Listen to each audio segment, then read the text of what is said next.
തദ്ദേശ സ്വയംഭരണ തെരഞ്ഞെടുപ്പിൽ SNDPയുടെ ലക്ഷ്യം ഫലം കണ്ടുവന്ന SNDP യോഗം ജനറൽ സെക്രട്ടറി വെള്ളാപ്പള്ളി നടേശൻ.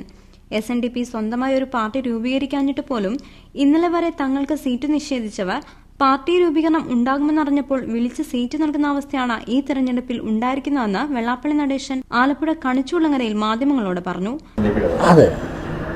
അത് ഞങ്ങൾ പൂർണ്ണമായും വിജയിച്ചു. എല്ലാവരും വിളിച്ചു കൊടുക്കുകയല്ലേ.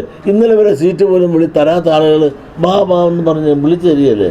ആ ഒരു തന്ത്രം അല്ലാതെ ഇപ്പോൾ ഞങ്ങൾക്ക് പറയാൻ വേറെ എന്തൊരു തന്ത്രം ഞങ്ങൾക്ക് പാർട്ടിയുണ്ടാകും.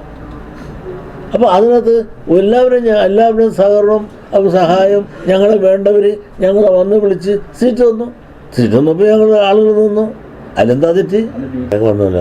അത് ഭഗവാൻ എത്ര വലിയവനാണെന്ന് പറഞ്ഞാൽ ഞങ്ങൾക്ക് മനസ്സിലായില്ലേ. എന്നെ അന്വേഷിക്കണമെന്ന് പറഞ്ഞിട്ട് തന്നെ അവരുടെ വീട്ടിൽ തന്നെ ഇപ്പോൾ അന്വേഷണക്കാർ ചെല്ലുമെന്ന് പറഞ്ഞില്ലേ. ഇതൊക്കെയാണ് സാക്ഷാൽ ഏറ്റവും കൗശലക്കാരൻ ആരാണ്?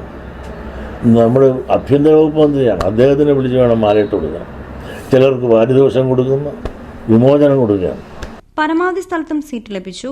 SNDP BJP ബന്ധം 100% വിജയമായിരിക്കുമെന്നും SNDPക്ക് അത് ഗുണം ചെയ്യുമെന്നും നായർ സമുദായത്തിലെ ഭൂരിഭാഗം പേരും SNDP സ്ഥാനാർത്ഥിക്ക് വോട്ടിലൂടെ പിന്തുണ നൽകുമെന്നും വെള്ളാപ്പള്ളി നടേശൻ അഭിപ്രായപ്പെട്ടു. തനിക്കെതിരെ അന്വേഷണം വേണമെന്ന് പറഞ്ഞ പ്രതിപക്ഷ നേതാവ് VS അച്യുതാനന്ദന്റെ വീട്ടിലാണ് ഇപ്പോൾ അന്വേഷണം വന്നിരിക്കുന്നതെന്ന് പറഞ്ഞ വെള്ളാപ്പള്ളി അന്വേഷണ ഉത്തരവിലൂടെ ആഭ്യന്തരമന്ത്രി കൌശലക്കാരനാണെന്നും കൂട്ടിച്ചേർത്തു.